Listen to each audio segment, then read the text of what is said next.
Super Mario Odyssey, le Super Mario de la Switch, Nintendo, Super Mario et Cinéma, une association qui rappelle de mauvais souvenirs. Souvenez-vous, c'était en 1993. Bob Hoskins en salopette et casquette rouge, flanqué de John Leguizamo, affrontait un Bowser Dennis Hopper affublé d'une crête de cheveux blonds et d'une langue qui donne encore des cauchemars à certains jeunes spectateurs de l'époque. Le Super Mario Bros. Avait été sanctionné à l'époque par un flop commercial, un « Game Over » critique et un score cinglant de 15% sur le site Rotten Tomatoes.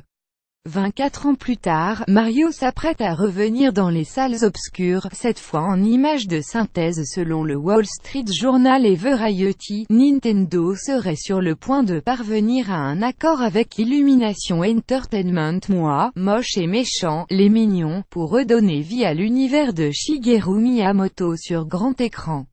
D'après les informations du WSJ, c'est le studio parisien MacGuff Chasseur de Dragons, moche et méchant, qui se chargera de l'animation. Une coordination avec les attractions Nintendo dans les parcs Universal. On ne s'avance pas trop en disant qu'il est permis d'espérer un résultat plus convaincant que dans le des années 1990, dernière incursion à ce jour de Nintendo sur grand écran si l'on accepte les S-Pokémon.